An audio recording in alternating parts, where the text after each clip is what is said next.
Lisa speaking on. Hello, we are live on YouTube. So anything we say will go on the internet. Do we take our masks off when we speak? Yep, when you're at the podium, you can take them off. Thank you, Sarah.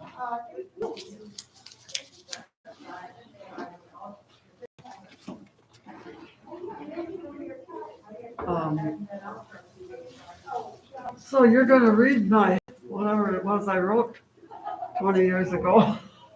Actually, it was plagiarized pretty much off of the internet and off of the UU World, and it compiled a whole lot of things. It was fun. It was fun then, so it'll be fun now. Look how tree of tree it is. Oh, goodness. Yeah.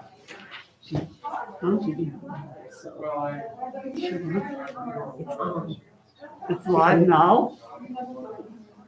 Be careful what I say. Who I say it about, right?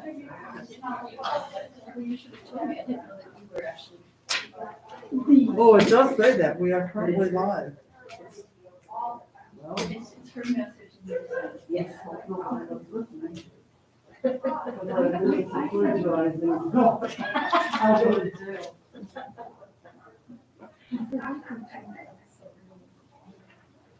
I guess it's just to make avoid last minute.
Okay.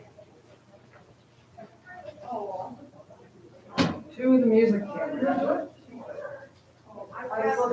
Let me get the mask out of here. He's right here. Right there. The lines look great.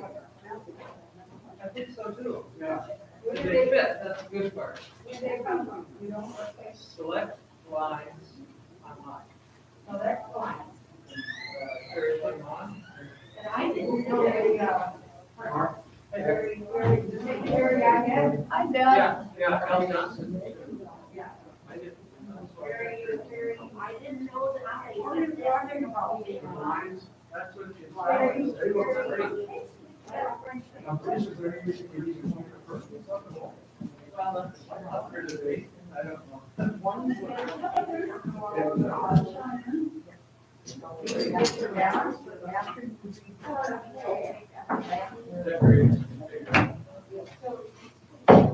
Hi, Beth. So where are my Fine, how are you? singers? Hi. Oh, I need a I plate. don't know the answer to that one. I know. What's that? Carol wanted you to go to practice with them for a few Oh. minutes. That's why you guys are. But where did they go? I do not know. Isn't that neat? That's so. Sarah, go ahead. We got to choose one. Okay. Oh my God. There's one that's winning. I don't know when I was on the board, no one ever did it like you.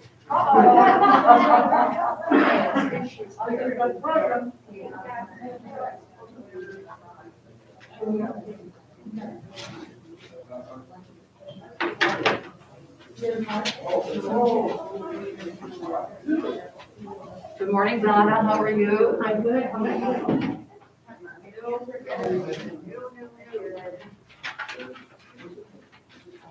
No. Oh, I get mine. There is a new mask for you to sing with. Interesting. So are you guys gonna be over here or? Yeah. Actually, I'm not knowing how many people are going to be here. Are you singing now? No, she's reading. She is the person doing the reading.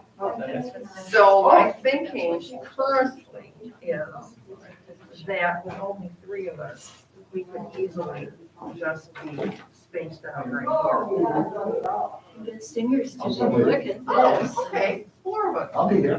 The young kids Are we gonna have a rehearsal? Well, we're just sort of running through things right now. sat over in the And, section. okay, you don't know about reading. Donna can be doing,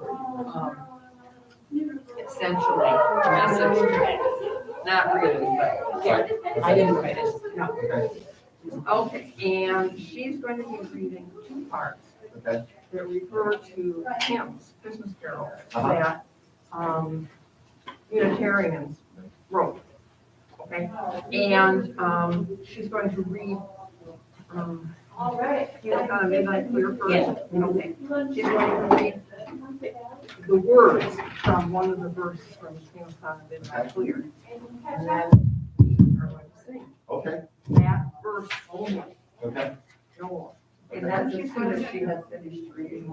Yeah. Yeah. Right. And then after she reads a little more, and then she's going to read two verses from, I heard it also on Christmas Day. Okay. And after she reads those, then we are going to sing. And then we are going to sing those two verses. How about if I see them? And that's it. Okay. Okay. Come sit with us. So should we just look to Okay. like? Yes.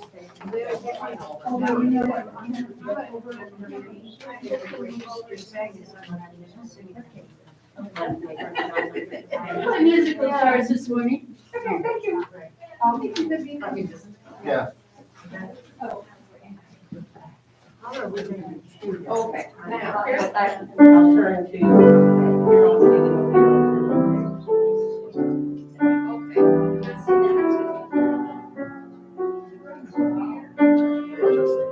Last week it was because of January, we had all this snow. That was Thanksgiving. And that's what it's in your hymn though.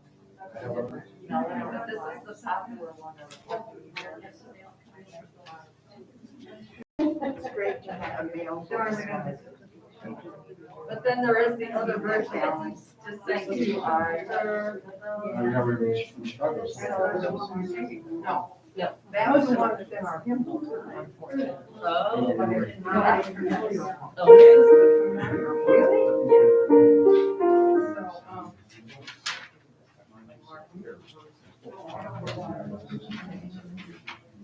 Okay. Oh, that's right. You can still talk, Yes. but it probably doesn't do well if I don't say, you know. Yeah, I remember in must have been Are we singing harmony? early 2020. I would think. How did I we have it? had, I mean, really bad. Everybody should sing. Melody. You sing melody, came back from Las Vegas. You came back from Las Vegas and everybody every year gets a food. And you got it, and you gave it to me. You wanna run? And I can You wanna come closer to the piano and just run through it? I was gonna tell him, where have you been? And I said, oh, I don't So know. the first one I is. don't know. Midnight Clear. Let's do our bells, because that's where we have music. Oh, okay. Yeah. I just see the music. No, you. Somebody And replied. I said, I'm looking for that. I don't have that. I'll get a copy of that too. But the reaction really hurt. That's the one. I'd rather sing what you play, because I We know thought that. I actually came back with something for you guys. This is mine. This is the one you know? Okay. Let's see what Carol's got in mind too, because there's two. I still have a leading.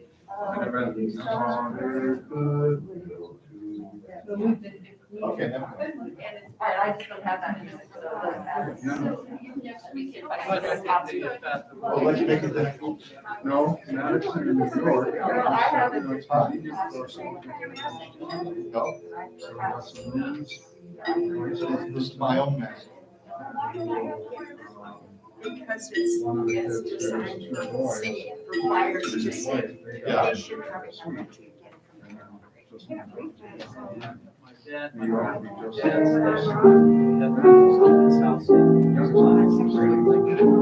And we should all learn to say the one that they know.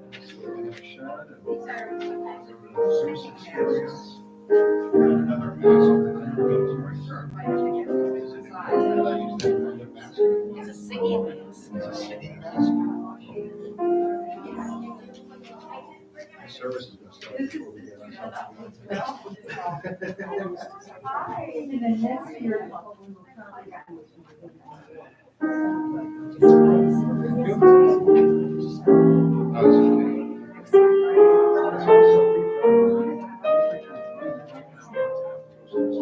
I know, luckily I was in the parking lot.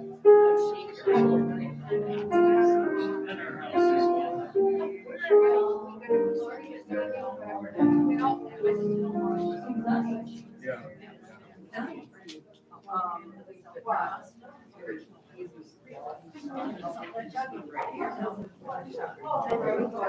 Madison is easy. New York is not quite as easy.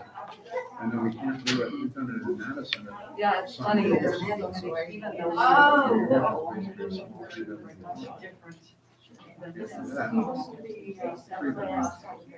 Two bedroom and a half.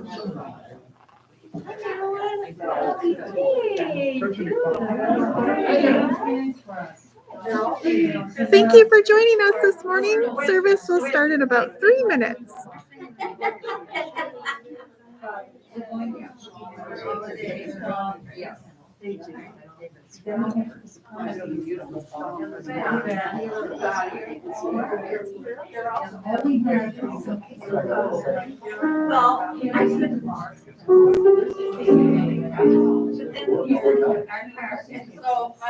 We'll see. Where they make great. You may be taking a taxi. I said, this is embarrassing. I guess people have a lot of other things to do. Yes. Yeah, they're okay. Just seeing whatever.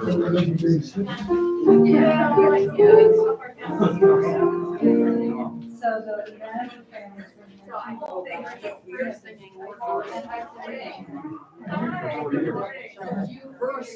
Verse 3. Okay.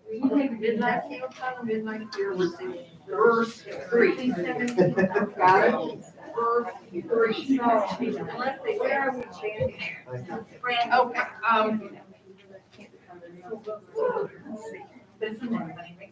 according to the rules now, we're all Wasn't vaccinated. it gorgeous yesterday when we woke up?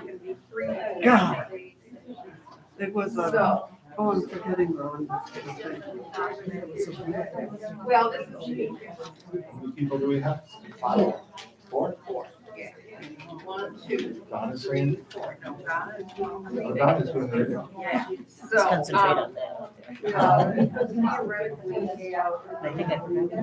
Well, if you, Disappointed. that we Yeah, didn't we're have going the to picture. the Snow. we could do like this.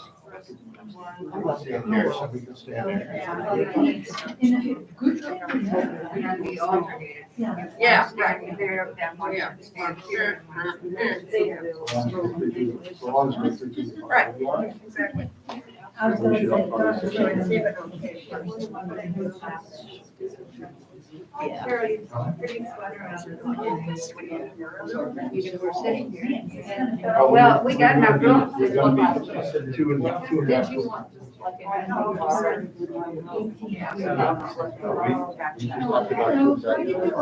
So just for both of the hymns, I'll give like an ending bar from each of them.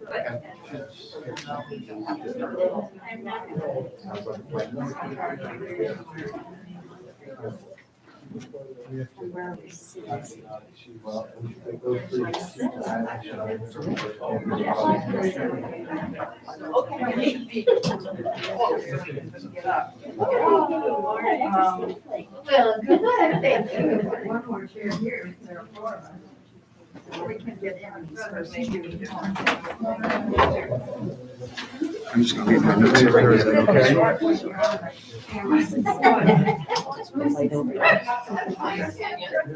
Gonna be a star. Yeah, right. Be a star. It's in my car. So how have you been? Good. Which one? Pardon? Look at that job. You like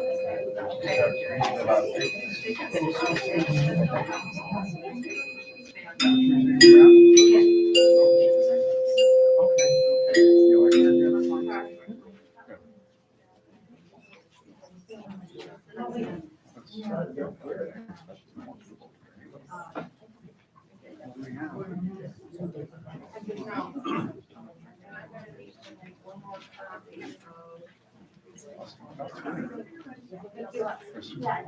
Thanksgiving we had 12.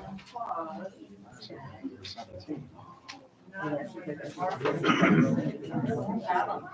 we're 17. You were here last week? And again, there's more.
Thank you, Beth, as always. Before we get started, just a reminder, electronic devices, they can be rather distracting. So if you haven't turned them off already, please do so. In addition to that, we've gotten pretty good at managing sound in this place. But we always want to remind you that if you really can't hear very well, raise a hand and we'll tweak the sound system to help you hear better. Good morning and welcome to the Unitarian Universalist Fellowship of Door County. My name is Hank Woolston. I'm honored to be the service leader today. Welcome to our service. Very glad you're here. Less than 2 weeks until Christmas. And as the Christmas season becomes ever more evident in our surroundings, be it Christmas lights, Santas in stores, Christmas carols, etc., it makes me eager to once again see my favorite Unitarian Universalist Christmas movie. You know the one. Coincidence on 34th Street?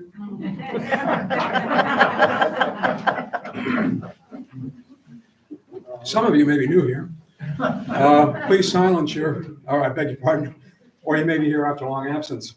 It's our custom to invite you to stand and introduce yourselves if you're willing. And so if you are, please raise your hand. It's also our custom, COVID custom now, I'm afraid, that the microphone will come to you, and Buttons, my wife, will be the bearer of the mic. And so raise your hand, she'll come to you, she'll hold the mic, you speak into the mic and introduce yourselves. So do we have any guests? Please.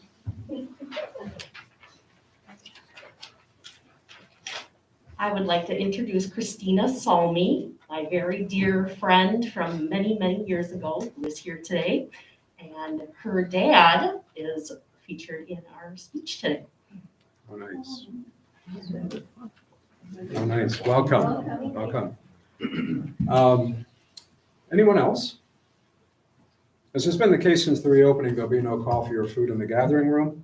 If you'd like to stay, however, subsequent to the service, you're invited to do so, and you can chat with fellow members, do so outside, unlikely, or do it in the building, including the gathering room, but we would ask you to honor the social distancing and the mask protocols. There'll be no passing of the offering plates this morning. We made a lot of concessions to COVID, haven't we? But it's all in positive cause.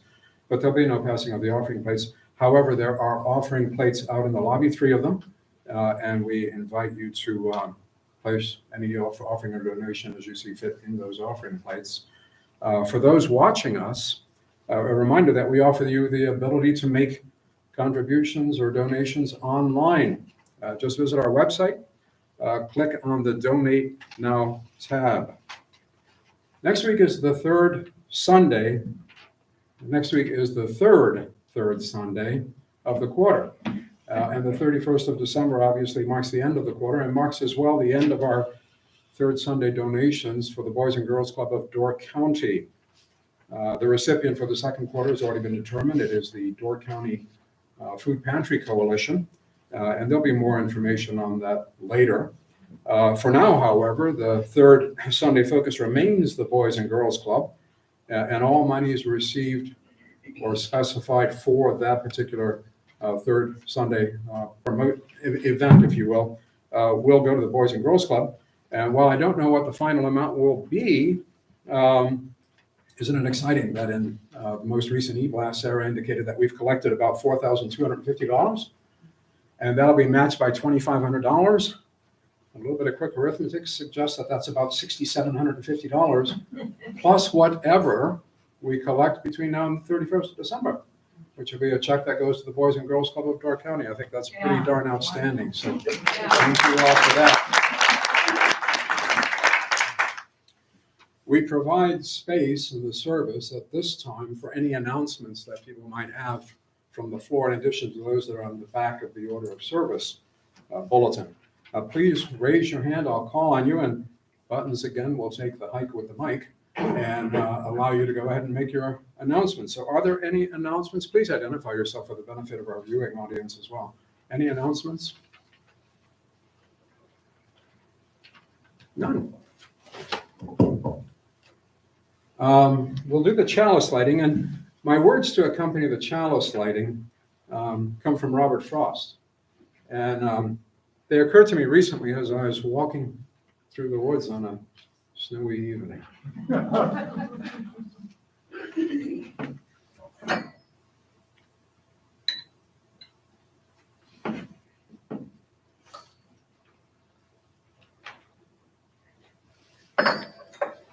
Whose woods are these? I think I know.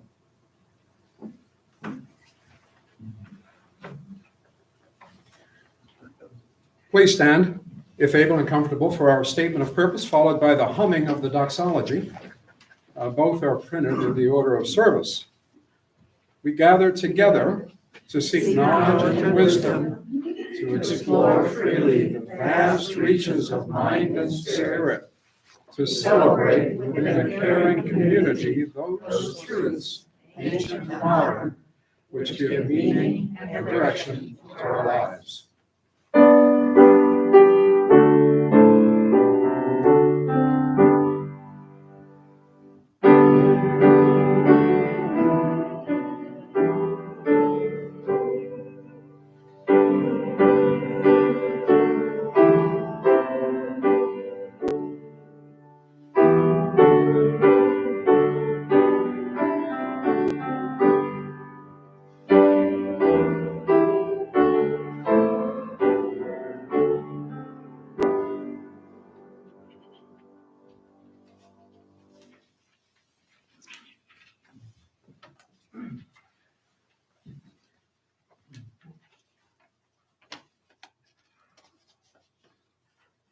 This looks a lot to me like the early 2000s for more than one reason. Sally will relate to this. We'd be really excited when there are actually 17 people in the audience.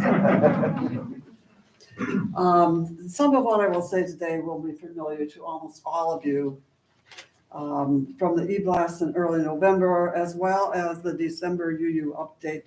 I wrote this a month ago when I was tapped to take a turn as a member of the 25th anniversary committee to illuminate one of our UU principles on a first Sunday.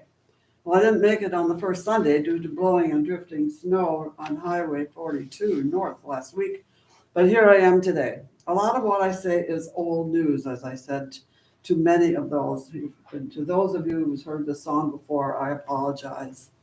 I have chosen the second principle.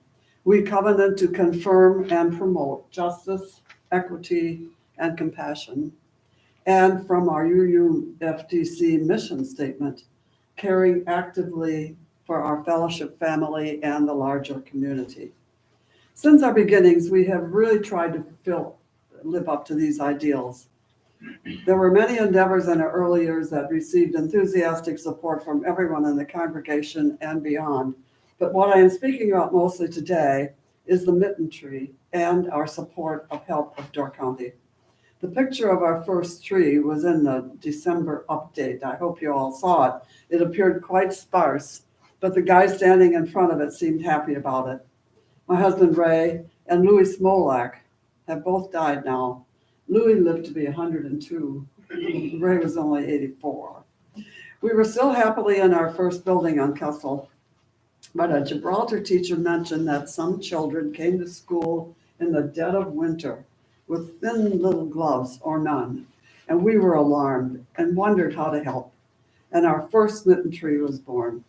When the word got out about our mitten tree, our members and friends and the ladies at Scand and elsewhere began knitting in earnest. For several years, we received shopping bags stuffed with handmade mittens, scarves, and stocking caps. Those who did not knit, like me, went shopping at Yonkers, Target, or Shopko.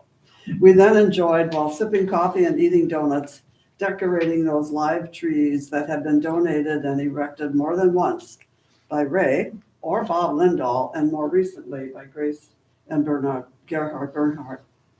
It was fun unpacking the shopping bags and seeing the multicolored hats, mittens, and scarves that had been made from whatever leftover yarn the knitters had in their stash. Some of the items would match any outfit. We used the scarves for garlands and the mittens and hats for ornaments. But we felt that this project was so worthwhile, so rewarding, and so much fun that it evolved in ensuing years to include shopping for needed sizes of winter jackets, snow pants, and even boots. Cynthia Oliver, herself a prolific and talented knitter, donated a dozen or more adult-sized scarves, and one year there were even a couple of new fleece handmade blankets under the tree. Every year, all the items were donated to the Hispanic Center in Sturgeon Bay.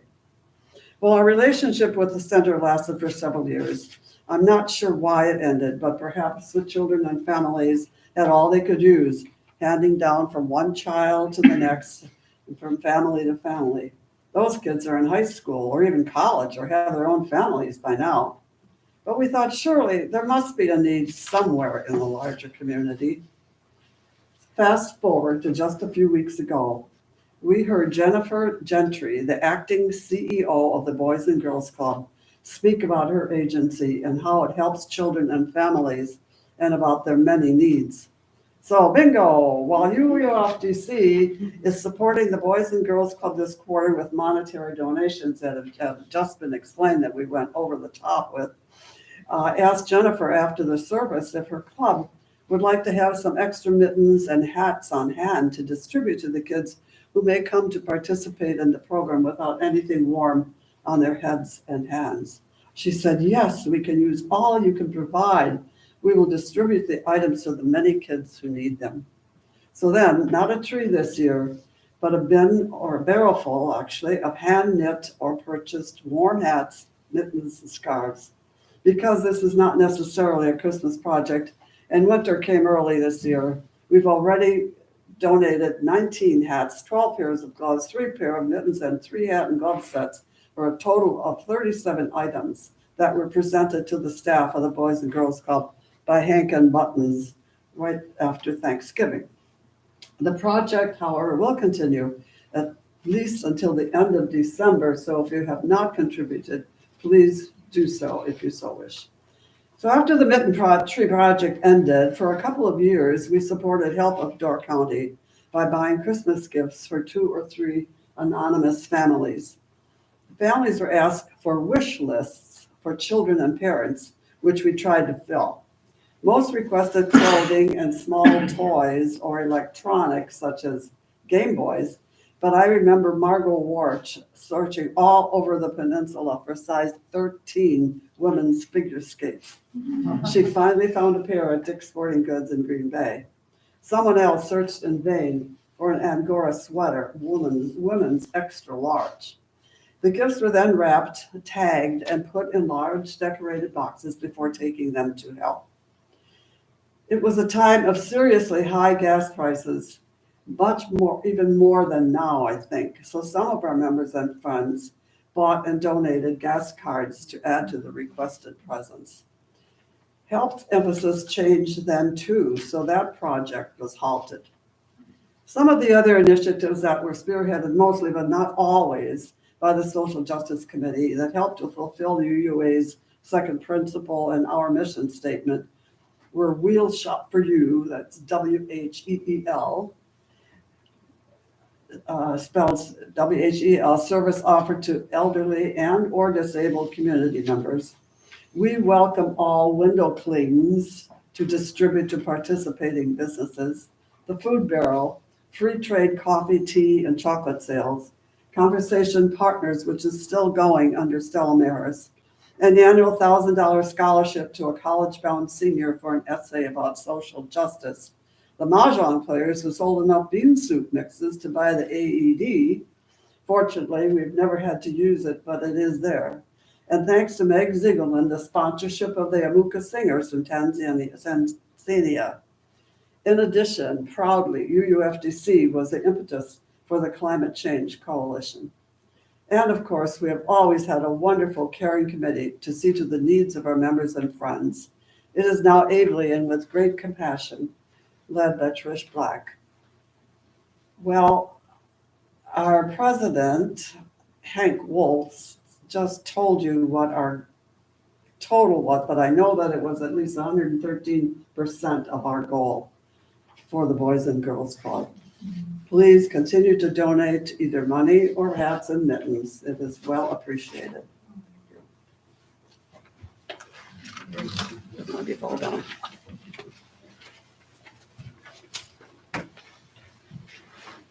Thank you very much for reminding us of all of that. Now we get to the portion of the program that's, or the service that's called Joys and Concerns. Joy, of course, can lift the heart. Concern can weigh it down. Sharing with a community of friends can raise the joy to greater heights, or balm and lessen the weight of concern. If you have a joy or concern you'd like to share, please, we invite you to share it. Raise your hand and Buttons will join you with the microphone once again. I do remind you that we are on the World Wide Web, so keep that in mind as you make whatever announcement you may wish to make in the context of joy or concern. So do we have any joys or concerns? Please, in the back.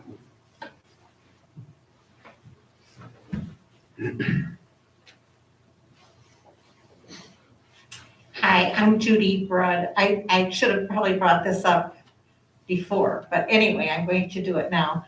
I think many of you know that the Gibraltar School Board is re-looking at their current mask policy for their students. And so Dawn Volpe from the Moravian Church came up with an idea to write to all the school board members. And some of you are on our indivisible list, and so you've got the email addresses for the 7 board members. But if you are not on our list and would like to write to encourage them to continue the policy of wearing masks for our school children in the Gibraltar district, please see Mike or myself, and we'll get the list of emails to you. Thank you so much. Thank you. Hi, Mary Dunworth. Just to piggyback on the letter to the board, I wrote each one individually, and I have received an answer, or rather a response, from all but one. And a couple of them, embellished with more than just one thank you.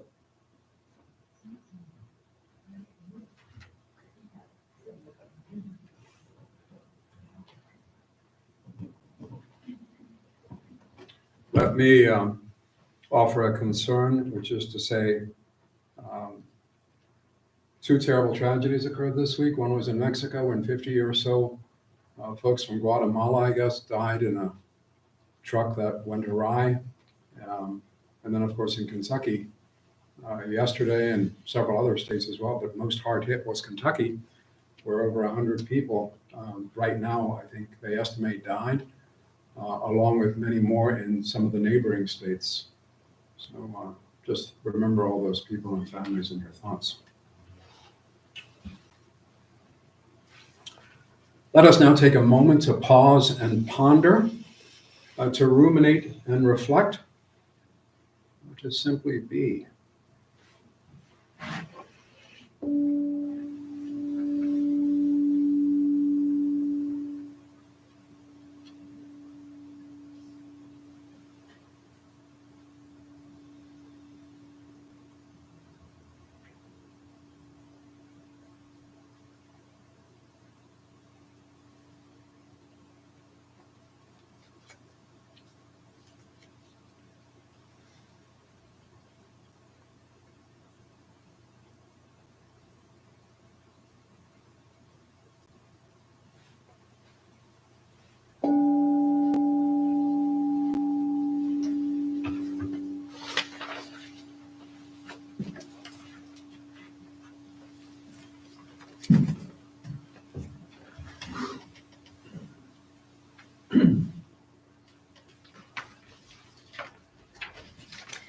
December 21st.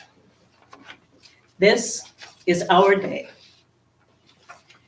The following may sound vaguely familiar to some of you, and that is because it is a combination of two articles published in the December 2000 UU Update, one written by Bob Salmi, who was the fellowship president at the time, and the other was an editorial written by our own Helene DiUlio.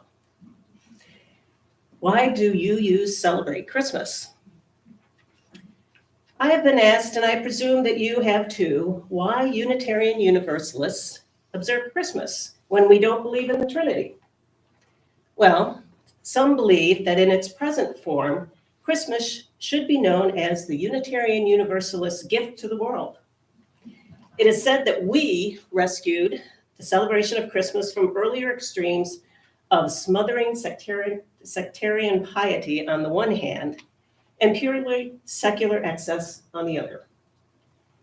Some say that Christmas as we know it would not have been possible without the intervention of some key Unitarians and Universalists. We gave Christmas a message that raised to public view the meaning of Jesus' life and of the social, ethical, moral strength that his life embodied. The historian Stephen Nissenbaum, in his book, The Battle for Christmas, helped put Christmas in an historical UU perspective. He claims that the Puritans refused to celebrate Christmas because of the way it had been previously celebrated. In Roman times, Christmas was a drunken, raucous orgy. In early America, the practice of wassailing was also highly alcoholic. During the holiday season, gangs of working class people would go to the homes of the wealthy and demand their best liquor and cookies. The Puritans were so against celebrating Christmas that they insisted that schools, businesses, and courts be open on Christmas Day, and any business that was closed was fined. So for a long time, After this country was founded, Christmas was a non-event. It was up to the people of our UU heritage to bring Christmas to the front. What? Unitarians? Universalists? How can that be? The Universalist community in Boston held a special Christmas Day service in 1789. As Nissenbaum tells it, Unitarians were close behind those Universalists. Unitarians were calling for the public observance of Christmas by 1800. They did so with the knowledge that it was not a biblically sanctioned holiday and that December 25th was probably not the day that Jesus was born.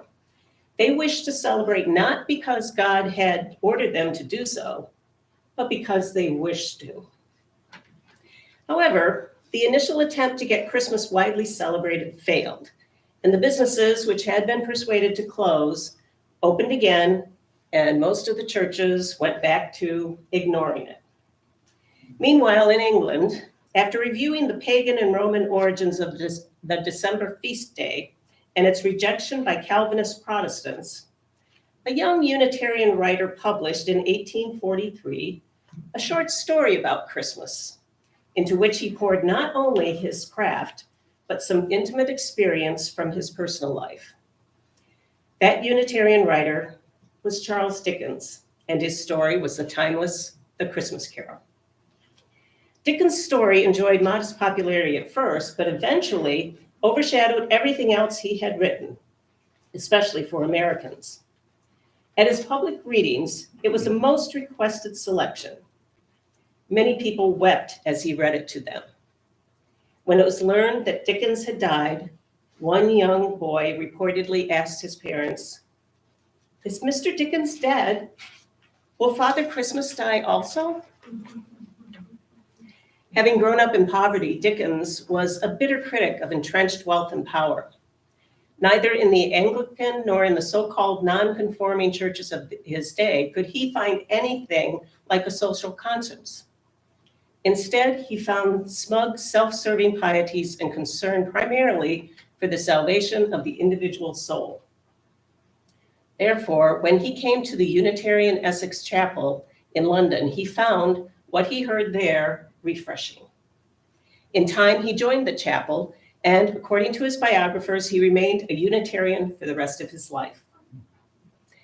Another Unitarian who transformed Christmas was Edmund Hamilton Sears, a minister who composed "It Came Upon a Midnight Clear," number 244, in Singing the Living Tradition, our hymnal.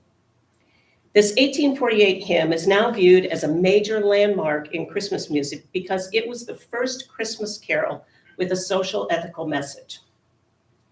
The expression "peace on earth, goodwill toward men" has become so commonplace, we assume that it was always part of the Christmas message. Not so. The hymn was such a radical departure from the standard Christmas message that it worried many Christian conservatives. Consider the third verse. "But with the woes of sin and strife, the world has suffered long. Beneath the angel's strain have ruled 10,000 years of wrong. And man at war with man hears not the love song which they bring. Oh, hush the noise, ye men of strife, and hear the angels sing."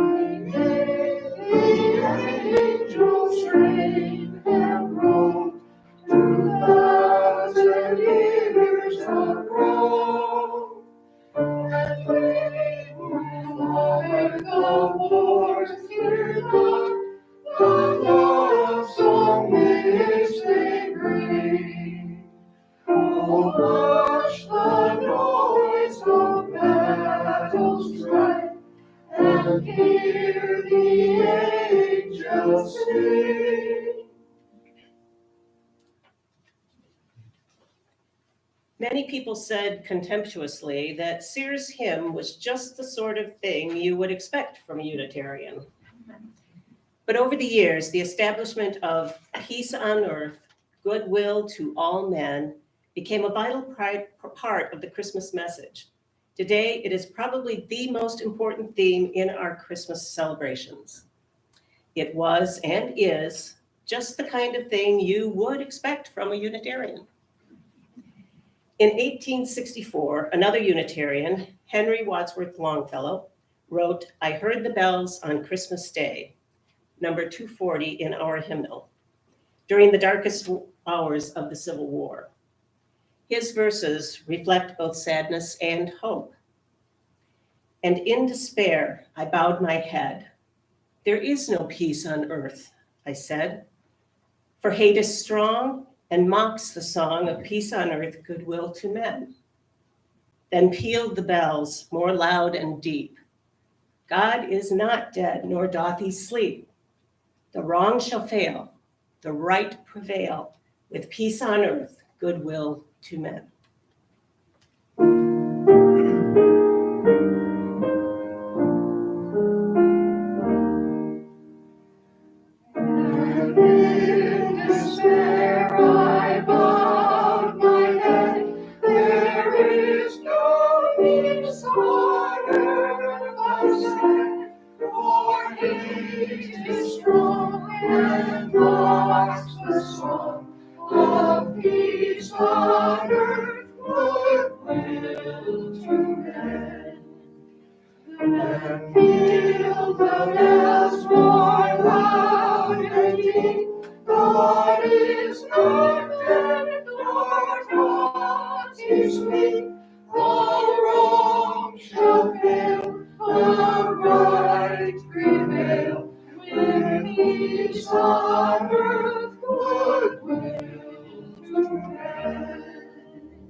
There are other American Christmas traditions that owe their start to UUs.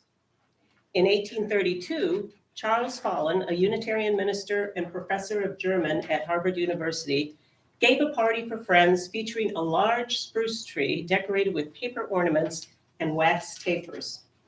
Although Hessian soldiers had practiced the custom during the Revolution, Follen's prominence made it acceptable to New Englanders.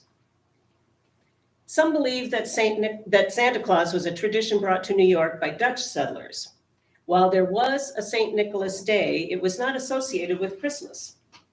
Clement Clark Moore, a Unitarian journalist, really popularized St. Nick, or Santa Claus, when he wrote The Night Before Christmas, a poem about a jolly elf visiting children and bringing gifts. Before long, Christmas became a holiday about giving gifts to children, not about drunken orgies in Rome.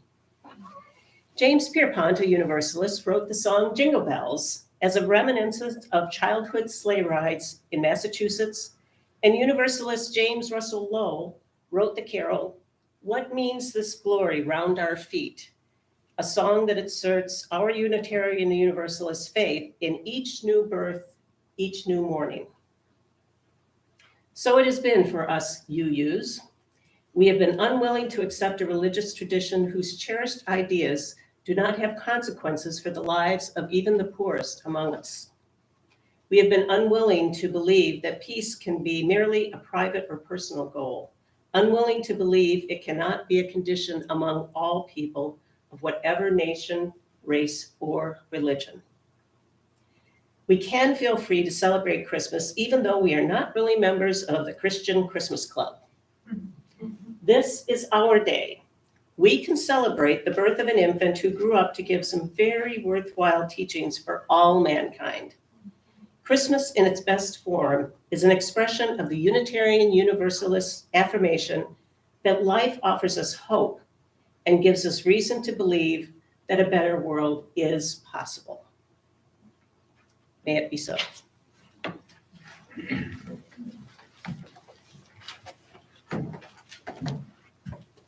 Thank you, Donna. Actually, I'm Dutch. I think most of you knew that. I wasn't aware of the fact that we were responsible for the move away from drunken orgies. Who'd have thought? I have a reading written by Kate McKenna. They say a story can carry a truth far greater than the literal truth. We Unitarian Universalists know the value of stories. We know that they carry truth. We know they carry more truth than just the plain truth ever can. Maybe we can't believe in a virgin birth to the Son of God, but we can believe in all births, that they are miracles, worthy of celebration and wonder. Maybe we can't believe angels brought revelations, but we can believe truth can be revealed through the actions and words of those who dare to speak it and act it.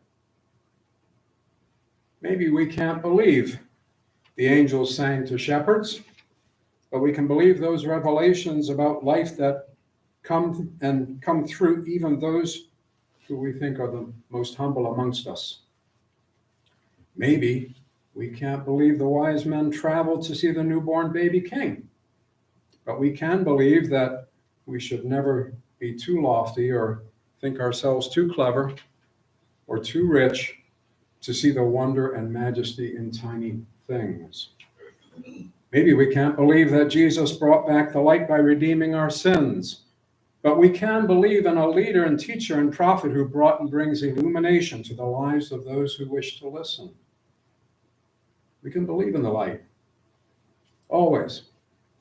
We can believe in the light. Maybe we can't believe the Christmas story, but we can believe in it as a story which points to a truth greater than we can possibly imagine. And so here we are, Unitarian Universalists at Christmas, celebrating. And long may it be so.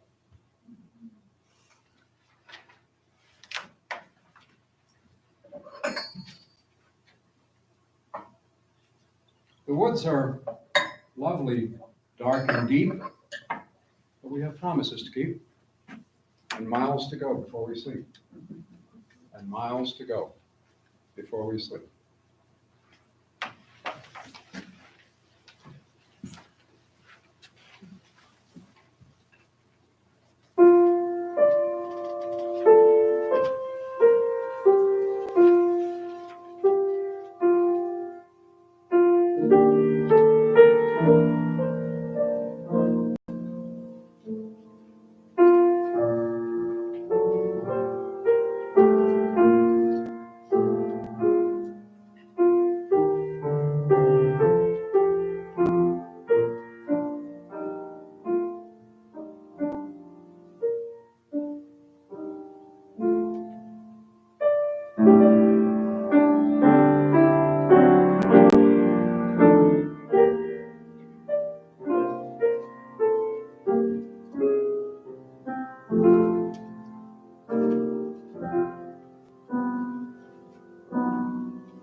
thank you for joining us this morning.